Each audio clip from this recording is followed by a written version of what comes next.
Boa tarde, meu nome é Isabel. Eu trabalho no setor de informática da Faculdade de Medicina, mais precisamente no setor de desenvolvimento de sistemas. O nome do nosso trabalho é a importância da análise de requisitos no desenvolvimento de sistemas, tanto seja feito internamente como externo. Não há nenhuma novidade em se ter documentos. O diferencial nosso é na maneira como a gente está usando o nosso documento. Há uns anos atrás, nós detectamos alguns problemas, tanto no desenvolvimento interno, nosso pessoal, como quando a gente encomendava o trabalho para a empresa terceirizada. Internamente, a gente precisava minimizar o tempo. Opa, desculpa, gente. Eita. A luzinha tá. Minimizar o tempo de trabalho do programador, por quê? Por falta de pessoal e excesso de requisição, né? Trabalho. Aumentar o nível de satisfação do usuário final, por quê? Demorava muito para entregar, quando entregava ainda vinha com muitas coisas para arrumar, né? E a questão da documentação. Quando a gente começou a trabalhar aqui, não tinha, os documentos feitos antes, não tinha nenhuma documentação, ou uma documentação muito precária. Nós começamos, a partir desse instante, documentar tanto quando as pessoas pediam alteração de sistema existente, quanto dos novos. E com relação à empresa terceirizada, aqui está faltando um pedaço, no fim aqui, será aqui. A gente precisava oferecer um edital detalhado, bem objetivo, bem cercado, né? Com todos os detalhes do desenvolvimento, para que não sobrasse dúvida. O fato de não entregar junto com o edital uma documentação feita essa, acontecia muitas vezes deles darem um preço muito alto num programa que era muito simples. Por quê? Porque não estava bem especificado, né? Então, qual foi a solução que a gente encontrou para resolver esses problemas? A análise de requisitos foi algo de grande atenção. Então, a gente se dedica a bastante tempo para preparar esse documento, para que tanto o cliente fique satisfeito com o que ele está vendo no documento, a gente detalha todas as regras de negócio, né? E também os programadores. É um trabalho em equipe isso daqui. A gente vai conversando com os programadores, conversando com o cliente, refaz o documento até que ele fique 100%. 100% não fica, né? Na hora de programar, sempre aparece um detalhinho, mas já é bem menos do que se não tem uma análise dessa. A documentação completa começou a fazer parte do edital. Com isso, não tem jeito de falar, isso não estava no edital, isso é uma alteração, isso é cobrado à parte, coisas desse tipo, né? E o analista de sistemas começou a acompanhar todo o processo de programação. Não fazia só o levantamento de requisitos. Acompanhava a programação, quando surgia dúvida, se o programador tinha razão naquilo que está falando, a gente arruma o documento para que o documento fique atualizado de acordo com o que ele está fazendo. E também a programação e também os testes depois de entregue, junto com o solicitante do trabalho. O público-alvo, nós somos um setor de informática que atende toda a faculdade de medicina. E nós começamos a aplicar essa maneira de trabalhar desde a manutenção de programa existente como programa novo. No que se refere às entrevistas com o solicitante, a gente precisa levantar as reais necessidades. Muitas vezes, a pessoa que está pedindo um programa, ela acha que ela precisa de um sistema novo. Mas, muitas vezes, a gente entregou uma solução para ela que já existia a solução pronta. Por exemplo, nós tivemos um caso de questionário, sabe? E a pessoa ficou muito satisfeita com o programa. Ela dava dados estatísticos depois, montava gráficos, ela ficou muito satisfeita. E nós não precisamos desenvolver, entende? Então, nós precisamos conversar muito com as pessoas, porque às vezes o que ela quer não precisa ser feito, já tem pronto. E às vezes até é gratuito. Nesse caso do questionário, é pago, mas é bem barato. E, no caso de precisar mesmo fazer um sistema, a gente precisa simplificar o pedido. As pessoas, principalmente porque você vai bastante vezes conversar com ela, o que acontece? Ela já vai viajando na maionese e quer um caminhão. Não há problema nenhum chegar no caminhão, mas se você faz um negócio muito complexo, já de cara, ele demora para ficar pronto. O que acontece? Às vezes, quando fica pronto, a pessoa que pediu não está mais no setor. Aí cai no esquecimento. Então, todo um trabalho enorme e o setor depois não vai usar. Ao passo que você vai por partes, vislumbrando já um crescimento. Mas pega o cerne mesmo, né, o kernel do negócio, e oferece para ela um trabalho que já vai resolver, ela já começa a utilizar, porque demora menos tempo para programar, e ela fica mais satisfeita. Desculpa. E elaborar um documento, tantas versões quanto necessário. Não economiza a versão, sabe? Só vou parar de fazer versão de documento quando o usuário e programador falar, é isso mesmo. Né? Esse documento precisa ser o mais completo possível, né? Ele precisa ter uma descrição com as regras de negócio bem especificadas, os níveis de permissão. Se você especifica direitinho todas as coisas que aquele nível de permissão vai poder fazer, isso facilita bastante na hora de montar o menu dele e as telas que ele vai trabalhar. As tabelas novas, as tabelas auxiliares devem ser citadas, tabelas que fazem relacionamento com essas tabelas novas que estão em outros bancos de dados devem ser citadas. Quando for falar das tabelas, falar dos campos-chave, dos campos que são únicos, dos campos que são obrigatórios, do tipo de campo, do nome do campo, já pode pôr também. Por exemplo, uma situação com campo obrigatório. Se uma determinada tabela vai ser preenchida em 2 momentos, o que acontece?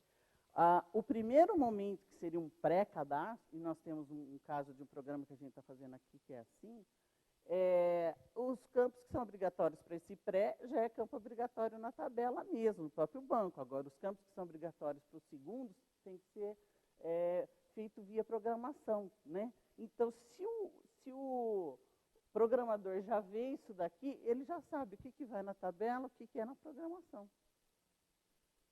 Os relacionamentos entre as tabelas está bem claro, né? Um para muitos, aquela coisa toda. O desenho dos menus e telas por nível de permissão. E a rotina dessas tabelas. Por exemplo, tem lá uma campo combo que vai ser preenchido. Já escreve no documento qual é o conteúdo dessa combo. Se vem de uma outra tabela, se é fixo, normalmente de outra tabela. Né? Por exemplo, a rotina salvar. Quando clica em salvar, às vezes ele está salvando dados só daquela tela que você está trabalhando, mas às vezes não. Por exemplo, quando tem uma tabela auxiliar, e às vezes nós vamos ver um modelinho agora, dá para salvar em outras tabelas às vezes. Então, tudo estando escrito, fica mais fácil para o programador. Se tem uma listagem de registro, já escreve quais são os filtros, relatórios, etc. A questão dos filtros, dos relatórios e os campos que vão na listagem, normalmente é o solicitante que coloca o que ele quer ver ali, e aí então você faz esse trabalho. Para agilizar, pode fazer uma coisa.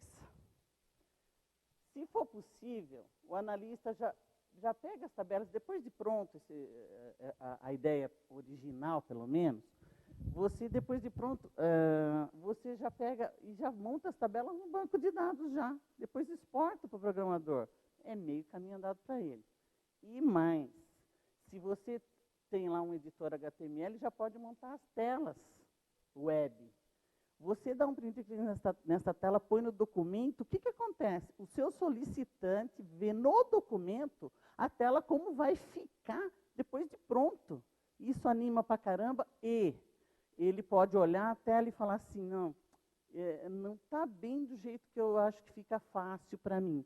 Então, você vai adequando a tela, dá um ok, já no formato web. Antes de eu falar da tabela, eu queria falar uma coisa. Isso que eu vou mostrar agora é um modelo que nós escolhemos com o decorrer do tempo, com a opinião do programador, com a opinião de outras pessoas. Então, nós mostramos esse modelo, e isso é só um modelo. Existem muitos modelos usados no mundo inteiro. O fato aqui é essa questão de aprofundar bastante nessa conversa com o solicitante, colocar isso no edital, e agora eu vou mostrar um modelo que é só um exemplo. Vocês podem ainda melhorar muito mais se adotar um sistema dessa maneira.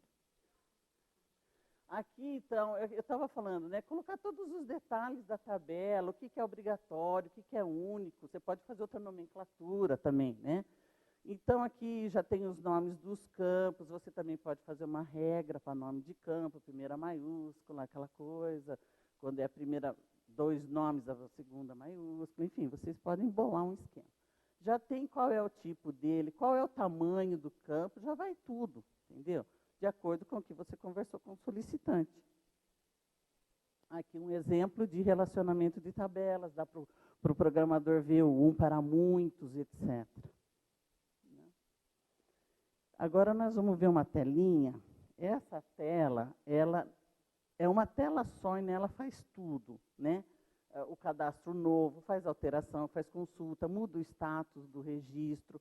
Se tiver uma listagem de registros, ali você filtra, ali você ordena, ali mesmo você pode imprimir se quiser. Então, nesse modelo, já elimina boa parte de relatório que as pessoas precisam, que é essa telinha aqui. Essa telinha foi feita em Word mesmo, então não é no modelo web. Veja, ela na realidade, essa tela é bem maior. Eu fiz esse ajuste só para esse evento. Vocês podem ver aqui. Logo no comecinho, você já vê o status daquele registro. Então, a pessoa, quando abre o registro que ela vai ver nessa tela de detalhes aqui, que de vez em quando não acende a luz vermelha aqui, bem nessa tela que eu preciso, achei. A hora que vem os detalhes do registro aqui, de cara que ela já vê o status. Essa tela em branco, ela serve para fazer cadastro, certo? Essa tela, então, já tem aqui os campos obrigatórios, já tem aqui para o programador saber, esse campo é digitado, esse não é digitado, é uma combo, e assim por diante. Tem campos que já vem preenchido, porque puxou dados de outra tabela. Então, tudo isso já vem explicado aí. Está vendo aqui que esse tem uma combo? Porque essa existe uma tabela de local. Então, ela é montada aqui e, se por um acaso, o local que o cara quer cadastrar não está nessa tabela, ele pode ter uma caixinha de texto aqui, já digita novo e quando ele gravar, salva as 2 tabelas. Certo? Se essa tabela auxiliar ter muito mais campos do que ID e descrição, depois ele precisa entrar no menu que cadastra tabelas auxiliares e completar o cadastro. Certo? Vejamos aqui a nossa listagem. Se a pessoa clica, escolhe um registro aqui, está vendo? Ele clica no PI, por exemplo, sobe para cá todos os detalhes. Porque na listagem, normalmente, não cabe todos os campos que tem na listagem. Então, os campos escolhidos para listar aqui são os que o usuário escolheu que ele precisa mais. Se ele quer ver tudo, ele clica aqui, sobe para cá os dados e ele consegue alterar e consultar aqui. Se ele quer ordenar por PI, ordem crescente de número, clica no título. Se ele quer ordenar ordem alfabética da descrição, clique em descrição, em local e assim por diante. Aqui também ele já vê a situação do registro. E nessa coluna de opções, ele pode mudar o status. O que está ativo, aparece a opção baixar. Ele clica em baixar. E se ele quiser ver acessórios, por exemplo, ele clica e aí, ao ver acessórios, ele vai abrir uma outra tela com os acessórios, uma tela parecida com essa. Aqui tem o filtro, se ele quiser só um patrimônio, se ele quer por descrição, por exemplo, computadores. Se ele quer por um local, vai listar aqui todos os bens daquele local. Ou por situação, todos os ativos, todos os baixados, certo? as problemáticas que a gente tinha antes. Demora na programação, insatisfação do cliente, mudança do escopo do projeto, porque a pessoa solicita, mas a hora que ela começa a usar, ela começa a descobrir tudo que ela não pediu antes. E por conta disso tem um grande número de erros, porque não foi discutido, e fica gastando muito tempo para arrumar esse programa.